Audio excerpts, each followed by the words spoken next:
He was the most loyal warrior of the Baskerville family, raised only to be their hunting dog. But after years of service, they betrayed him and executed him without mercy. However, instead of dying, he wakes up years in the past, and this time, he's not coming back as their doggy, coming back for revenge. Then suddenly, he wakes up. His body feels heavy. His surroundings are loud, and when he opens his eyes, he realizes something shocking. He is back at the grand estate of the Baskerville family, but not as the assassin he once was. He has regressed to the body of a baby. Standing before the children is none other than Hugo Le Baskerville, the very man responsible for framing and executing him. Hugo looks at the gathered children with complete disdain. Only trash has gathered here this time. He orders all the children to be moved to the Cradle of Swords. Beaker recognizes him instantly, the culprit behind his death. The anger burns inside him. Right now, he wants revenge. But with the body of a newborn, there is nothing he can do. Still, being sent to the Cradle of Swords might actually be a good opportunity, because every child of the Baskerville family must undergo one brutal trial. They are thrown into a deadly maze filled with swords. Their goal is simple: reach the Styx River. This river determines whether a child has talent. Anyone who enters the river has their body strengthened, turning their bones and flesh as strong as iron. But there is a limit. Only a few children can receive the river's blessing. In his previous life, Vicar never received it. His siblings pushed him aside and took the opportunity for themselves. But this time, things will be different. He plans to monopolize the Styx River for as long as possible. As soon as he reaches the river, he jumps in. The water begins seeping into his wounds, into his bones, into every part of his body. The pain is unbearable. But Vicar endures it. 1 minute passes, then 3, then 5. By the 7th minute, the attendants watching nearby begin to panic. Even Hugo takes notice. They rush forward and pull the child out of the river. But what shocks them even more is the fact that the child didn't just survive the river, he even drank from it. And when they look closer, the baby already has teeth. Hugo stares down at him.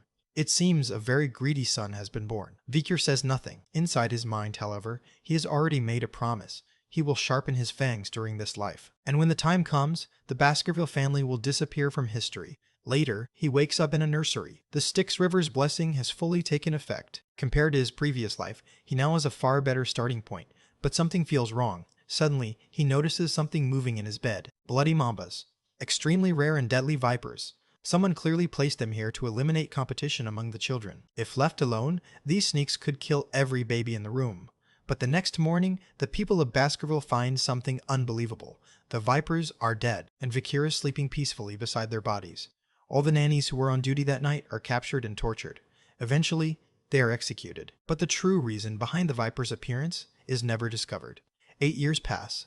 The young masters gather together for swordsmanship training. The instructors begin explaining the ranking system. If you cannot infuse your sword with mana, you are a sword beginner. If you can infuse a small amount of mana into your blade, you are a sword expert. If the mana forms of liquid like aura around the blade, that is sword graduator. And finally, when the aura becomes solid and can change shape freely, that is the level of a sword master. The strongest swordsman in the Baskerville family, Sir Hugo himself, has already reached that level. Meanwhile, Vicar quietly listens. His mind is somewhere else. He must regain the power he once had before the coming-of-age ceremony. The instructors have already noticed something unusual about him. Because of his 7 minutes in the Styx River, his body is incredibly strong. Teach him one thing, and he learns 100. Compared to the other children, his talent is overwhelming. But Vicar only has one thought in his mind. How many years will it take before he can kill Hugo? Just then, 3 boys approach him. Vicar immediately recognizes them. They are the ones who stabbed him in his previous life while he was running away after being falsely accused. The infamous trio, known as Hugo Le Baskerville's Trident. They have heard the rumors about him, that he stayed in the Styx River for 7 minutes, and that he strangled 2 vipers to death as a baby.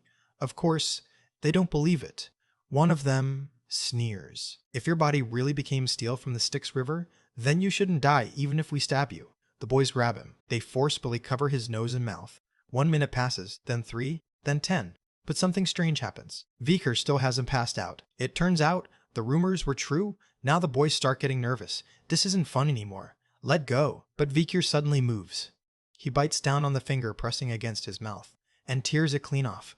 The boy screams in pain, but Vicar doesn't even blink. The boys glare at him and shout, "We're still a year older than you." Vicar slowly looks at them and replies, "It seems you're the ones who forgot. Power and talent overcome everything." The 3 brothers freeze after hearing Vicar's words. Then Vicar calmly gives them a choice. He says he will let one of them leave, but they have to decide which one among themselves. And he won't wait long. The 3 brothers stare at each other. None of them expected things to turn out like this. The next day, news of the incident reaches the patriarch himself. Inside the Baskerville estate, Majordomo John Barrymore reports the situation to Hugo. Barrymore begins with the interim evaluation report. Master Vikir has scored the highest on the written exam, but that isn't the only thing he has to report. Recently, there was a large fight among the young masters. Thankfully, there were no casualties. However, Master Highborough's teeth were completely damaged. Master Middleborough's jaw was smashed in, and Master Lowborough's left index finger was amputated. Physically, they have recovered after receiving treatment, but mentally, the damage seems much more serious. Barrymore then reveals the most surprising part. The person responsible for injuring the three young masters was the 8-year-old Master Vikir. Not long after that, Vikir is summoned. He stands before the patriarch of the Baskerville family. Hugo looks down at him. "You've grown since the last time I saw you, Vikir." Vikir bows slightly and greets the patriarch. Hugo gets straight to the point. "I heard you disabled the 9-year-old triplets in your senior class." Vikir calmly replies, "They have already received medical treatment." Hugo narrows his eyes. "I'm not talking about physical disability. I'm talking about the disability of the heart. Since that incident, the three brothers have started eating separately. They no longer talk to each other. Their famous combination technique, once considered impressive, has completely fallen apart. Their relationship has been destroyed." Hugo stares at Vikir. "Do you feel no ounce of guilt?" Vikir answers with a question of his own. "Did they forgive me?" That single sentence triggers a memory in Hugo's mind. Years ago, the youngest daughter of a family destroyed by the Baskerville clan came to visit him. After losing everything, she had become a nun. She told Hugo she had forgiven him. She even held a mass for him. But Hugo's response after that mass was simple. Only the strong will reign supreme. Weakness is a sin. Back in the present, Hugo looks at Barrymore. It seems Vikir understands the family motto. Then he gives an order. Allow him to take whichever snack he wants from the food storage, but only as much as he can carry out himself. Hugo then turns to Vikir again. "Do well on the interim exam, and do not lose to the direct descendants." Vikir thanks the patriarch and takes his leave. As a reward, Hugo allows him to take a snack from the food storage, just enough that he can carry out on his own. Vikir asks for chocolate, but not the processed kind. He specifically wants the cacao beans, the ones with a rich aroma. The attendants are puzzled. These beans are known as bloody beans, famous for their strong scent. With just one bean, you can produce 100 liters of chocolate. Eating them raw would be extremely bitter, so it seems he must really love chocolate, but that is not the reason Vikir wants them. Within the restrictions set by the patriarch, he has already found a way to have as much chocolate as he wants. The attendants are impressed and offer to process the beans and send them to his room. Vikir declines. He will take them as they are. Vikir did not want the chocolate to eat it. The bloody beans will be used during the practical exam in 5 days. In this world, the Baskerville family is known as the Berserker family. Their children go through extremely harsh early education. As soon as they can take their first steps, they are forced to run up a steep mountain to build basic stamina. Except during specific times, they are not allowed to lie down or even rest on their stomachs. And when it is time to sleep, they must sleep beside the corpse of a monster. By the time this brutal training period ends, the children are 8 years old, and that is when the young hounds begin their deadly evaluation. On a mountain located at the outskirts of the Baskerville territory, a place filled with monsters, the young hounds gather at Le Rouge et Le Noir Mountain. The instructions are simple. They must survive there for 1 month and hunt powerful monsters. The scoring system is strict. Surviving alone earns 10 points. Surviving without becoming disabled earns 30 points. Outlasting the other young masters gives 50 points. Defeating a monster grants 70 points. Fulfilling all conditions earns 90 points. They can also steal another participant's badge to gain extra points. But if someone dies, they receive 0 points. There are no 100 points. The Shadow Dogs, guardian knights of the family, hide throughout the mountain to observe and grade the exam. The test area is limited to a region where monsters have already been partially subdued. Entering the restricted area beyond it is strongly discouraged. As soon as the bell rings, the exam begins. The young masters immediately scatter in different directions, rushing to secure good positions. The observers watch as Vikir moves toward the very edge of the designated area. They wonder what he is planning. They have all heard the rumors about him, that he stayed in the Styx River for 7 minutes, that he killed 2 poisonous snakes in the cradle, and that he scored full marks on the theory exam. Naturally, they are curious to see his practical abilities. Vikir soon finds a location where the ground is soft, and he immediately begins digging a hole. Hours pass while he continues digging. The observers grow confused. Some start to wonder if he plans to hide for the entire exam. They even question whether the rumors about him being a genius were exaggerated. If he is only going to hide, there is no reason to keep watching him. But Vikir is not hiding. He is preparing, using the cacao beans, the bloody beans with a strong cacao concentration. He masks the smell of fish while hunting and gathering supplies. Camping outside reminds him of the old days from his previous life. Once the observer finally leaves and all preparations are complete, Vikir begins to move. A few days later, he crosses into the restricted area. During his past life as a scout, he used to walk through this place casually. Soon he notices a strange smell in the air, the scent of burnt tree roots. That smell tells him the creature's habitat must be nearby. Then he finds it, a pile of burning stool. There is only one monster that leaves droppings like that, a hellhound. A monster with a risk rating of B+, nearly 3 meters in size. A true dog from hell that brings disaster to anyone who encounters it. Once it bites someone, survival is almost impossible. The sulfuric flames that leak from its mouth and eyes are extremely volatile, creating sparks that ignite everything around them. Anything used as fuel for those flames will continue burning until nothing remains. Vikir stares at the monster in front of him. In his previous life during scouting missions, creatures like this were nothing but a nuisance. But seeing it now, he actually feels happy. In his previous life, Vikir was barely able to defeat a hellhound alone when he was 18 years old. Now he's only 8. Fighting one head-on would be impossible. But Vikir knows something others don't. There is a way for even a child to defeat a hellhound. The first weakness is simple. Hellhounds can only move in straight lines and have difficulty changing direction suddenly. The second weakness is something common to many monsters. They cannot cross water, even if it is shallow. The water slows the hellhound down significantly, and when it runs forward through the water, it exposes another weakness shared by canine monsters. It opens its mouth while running. Chocolate is poison to canines, and just one bloody bean can produce 100 liters of chocolate. It is obvious what that would do to a canine monster. The chocolate affects the stomach and heart first, but the hellhound's ribs protect those areas. The real weak point is where the ribs end, the kidney. After defeating the monster, Vikir feels the familiar surge of energy. When monsters are hunted, an energy known as XP or karma accumulates in the body and strengthens it. Even his short sword already feels lighter in his hand than before. At this rate, he will soon catch up to the level he had before his regression. He begins to wonder what kind of expression Hugo will make when an 8-year-old child brings back the corpse of a monster with a risk rating of B+. With this achievement alone, first place in the practical exam is basically guaranteed. Vikir has already decided what reward he will ask for, a reward so enormous that he never would have dared ask for it in his previous life. Something whose value nobody in this era truly understands yet. But suddenly, more hellhounds appear. They must have heard the dying cries of the first one. Vikir still has plenty of beans left, so he prepares to deal with them. But something strange happens. The hellhounds are not attacking. Instead, they look afraid. Hellhounds never submit to their prey, even if they are about to die. So if they are not attacking, there is only one explanation. A Cerberus appears, a monster with a risk rating of A. Its natural habitat is the 7th ridge of the mountain, but the creature is badly injured. Several arrows are stuck in its body, along with other wounds.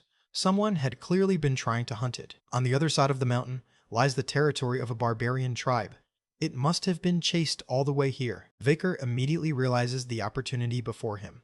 An injured A-rank monster. Until now, he had been hiding his true abilities inside the Baskerville household. In reality, he had already reached a high level as a sword expert and mastered the Baskerville third technique, something most hounds only achieve after becoming adults. Before his regression, he had fought through years of war against the demon clans, refining his swordsmanship until every movement was perfectly efficient. His body had also been strengthened by the river Styx. Everything seems to be going well against the injured Cerberus. But then, for a brief moment, Vikir lets his guard down. The Cerberus suddenly lashes out with its claws.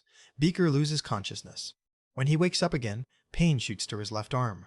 The Cerberus is also wounded, but it stopped attacking after that single strike. The strength of the river Styx had saved him from instant death. Even so, the damage is severe. If he takes another hit like that, he will die. An experienced hunter must know when to retreat.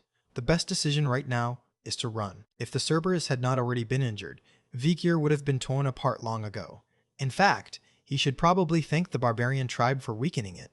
If he can reach the iron fence ahead, he will leave the restricted area, and if he can reach the place he prepared earlier, victory will be his. But if the Cerberus catches him before that, he dies. Finally, he reaches the location. Vikir leads the Cerberus straight into the trap he prepared earlier. A cradle of wooden spears originally meant to deal with the hellhounds. Cerberus belongs to the same canid species, so the bloody bean essence coating the spears acts as poison to it as well. Because it is a high-ranking monster, it does not die instantly. Instead, it takes exactly 7 steps before collapsing. The rumors were true. The final wooden spear is different from the others. Hidden inside it is the venomous fang of a bloody mamba. The venom is infamous for one thing. Once struck, the victim cannot walk more than 7 steps before dying. Vikir had secretly kept that fang from when he was younger. Now, all 3 heads of the Cerberus lie motionless. But Vikir knows there is still one more thing to do. Cerberus monsters are known as guardians of territory. They usually protect something valuable nearby. Most of the time, that means a dungeon. With the guardian dead, Vikir spreads the Cerberus' feces around himself to avoid attracting smaller monsters. Then he carefully follows the traces left behind: footprints, drool, and burnt roots. Eventually he finds it, a hidden dungeon entrance. Vikir remembers this place from his previous life. In the original timeline, this dungeon would not be discovered for another 10 years. But right now, he can already sense the mana leaking from beneath the rotten surface. It has never been cleared. No one has entered it yet. The entrance is completely dark, and far deeper than he expected. Vikir stares into the darkness, wondering what kind of treasures might be waiting inside. Inside the dungeon, Vikir immediately notices something unusual. Ruby minerals run through the walls and the entire chamber is glowing faintly. Mana has been infused into the rubies, causing them to emit light. But it quickly becomes clear that someone had already been here before him. There are stablins carved into the stone and dried brown bloodstains scattered across the floor. Judging by the condition of the stains, the battle must have happened a long time ago. On the wall, he finds handwriting carved into the stone. The writing style clearly belongs to someone from the Baskerville family. It is a note left behind by the previous explorers. According to the message, they had raided this dungeon and spent 3 years overcoming countless trials and killing many monsters before finally arriving at this chamber. The final assignment of the dungeon must be hidden somewhere inside. Right beside the note, a riddle is carved into the stone. It reads, "When entering, it is 1. But once inside, it is 2. When leaving, it is 1. From the writing, it seems that 2 brothers had reached this place after surviving all the trials, but they eventually left with nothing. Vikir immediately realizes who they must have been: Cain and Abel. They must have misunderstood the meaning of the riddle. Vikir does not have a twin, but the assignment is still the same. He carefully thinks about the words again. When entering, it is 1. Once inside, it is 2. When leaving, it is 1. Suddenly, the answer becomes clear. Cain and Abel were actually unlucky. Because there were 2 of them, they could not solve the puzzle. Their thinking had been trapped by a fixed idea. The dungeon itself holds the answer. A single person enters through the dark passageway, making them 1. But the moment they step into the ruby-lit chamber, the light casts a shadow. Now there are 2, the person and their shadow. And when darkness returns again, the final stage of the chamber opens. The answer to the riddle is shadow. That misunderstanding had ultimately led to the deaths of the 2 brothers. As the mechanism activates, something hidden within the chamber finally reveals itself.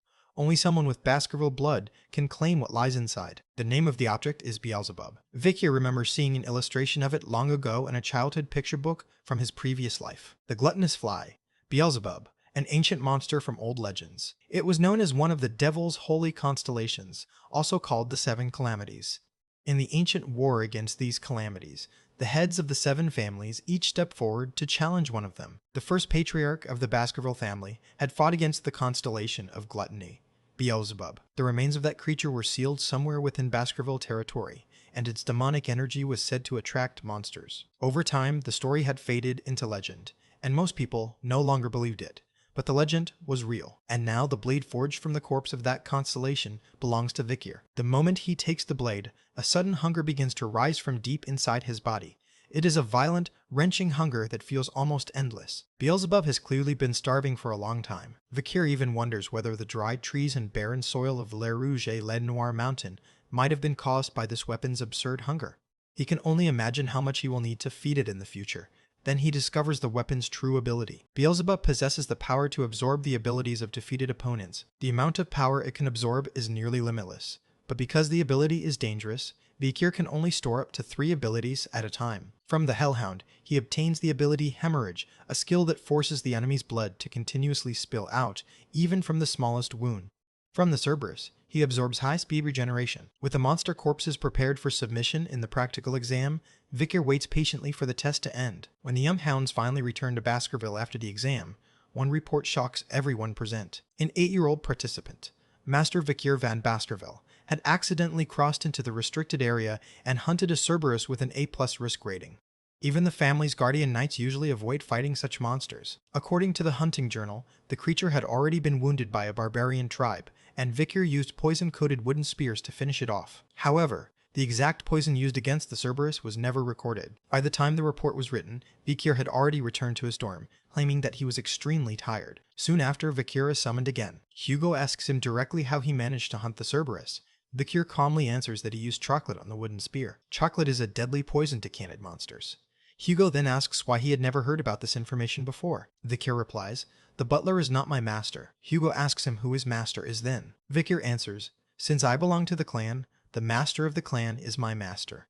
Hugo seems satisfied with the answer. As a reward, the monster Vikir hunted will belong entirely to him, and since he achieved the highest score in the exam, Hugo grants him one wish. Vikir finally states his request. He asks for access to the 10,000 Epistle Library. This library is one of the largest in the entire empire, located deep inside the Baskerville territory. Hugo grants the request immediately.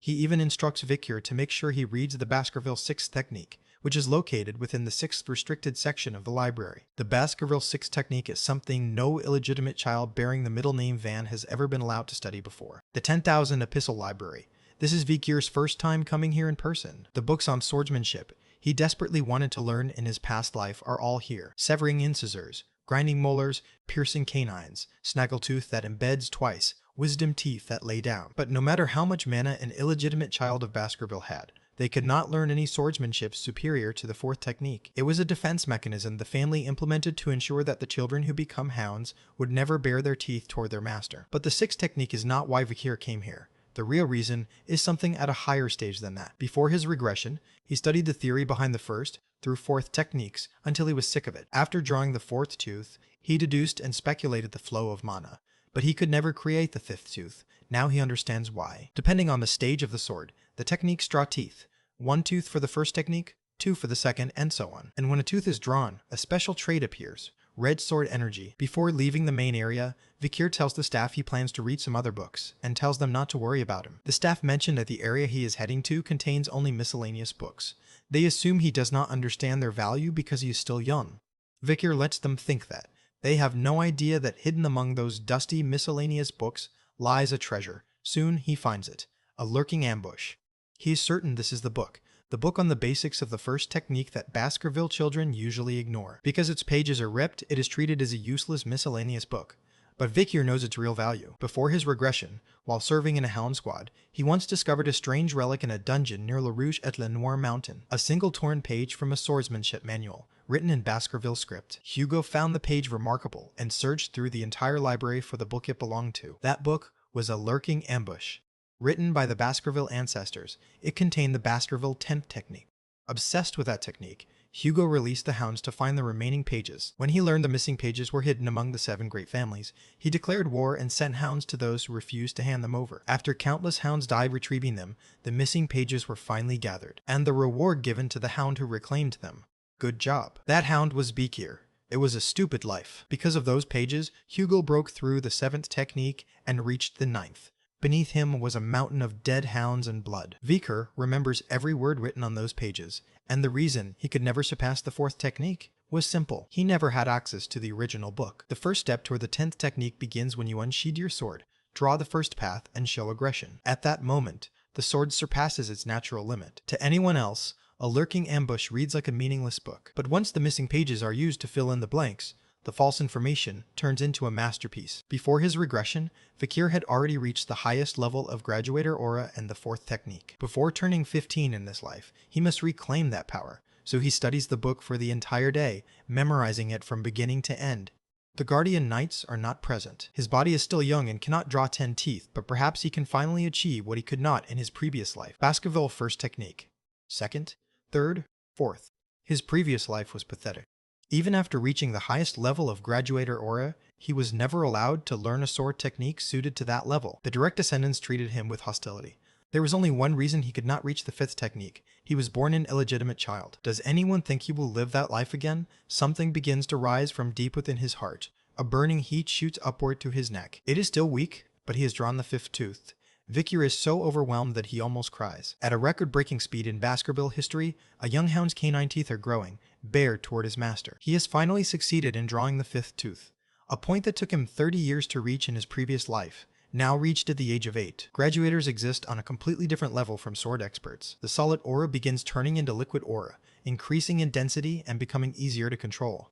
The piercing fang technique he learned previously had limitations, but a lurking ambush is a perfect sword technique that transitions smoothly between offense and defense with no growth limits. With this technique, Hugo and the other hounds will struggle to reach the 10th technique. Of course, that does not include Vikir. Before leaving, he burns the book using a magnifying glass and tells the library staff it was an accident. The staff tell him not to worry. They are simply glad it happened in the section containing useless books. Vikir casually mentions they must already be busy dealing with the Moor clan over the ruby mines and suggests they not worry about something so small. They agree to keep the matter quiet.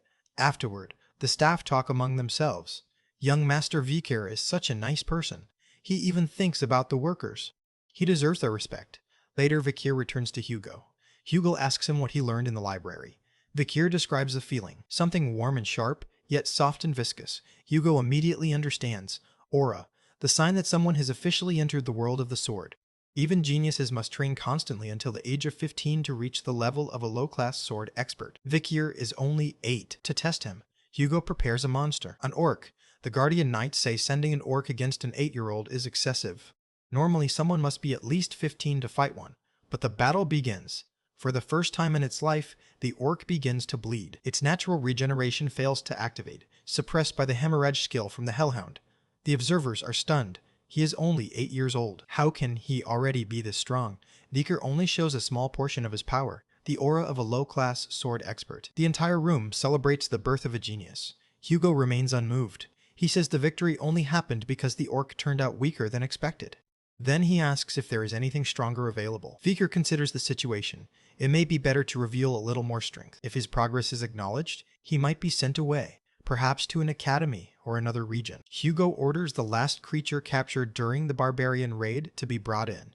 It has been starving for some time and must be extremely aggressive by now. The creature enters, a troll. Vikir asks if he may begin immediately. Hugo tells him to proceed. The troll is slow and predictable, but Vikir must make the fight appear believable. He defeats the troll, but it will regenerate unless the wound is fatal. The first technique alone cannot penetrate its thick skin. Hugo tells him that is enough. Continuing would be dangerous. But Vikir says he is almost finished. He feels as if he is on the verge of an epiphany. He asks for one final attack. And in that moment, for the first time in the history of the Baskerville clan, an 8-year-old child reaches a technique that normally requires someone 18 years old to achieve. The entire room is stunned. A week later, Vikir eats his miscellaneous meat porridge alone. Ever since that day, everyone has kept their distance from him. Power means everything in the Baskerville family. Still, it was satisfying to see Hugo surprised for once. So far, Vikir has only revealed the Baskerville second technique and the strength of a mid-rank sword expert. But the truth is different. He is already a low-rank graduator and can even perform the fifth technique, though only weakly. With the troll's regeneration ability now absorbed, he should be stronger than the average graduator. He has also been eating much more since acquiring Beelzebub. Just then, Hugo's trident approaches him again. But this time, they are not here to threaten him. They simply say that defeating both the Cerberus and the troll was impressive. Vikir feels uneasy hearing that. He briefly wonders if he should beat them up first and think later. Before anything happens, Butler Barrymore arrives. Vikir has been summoned to the Patriarch's room.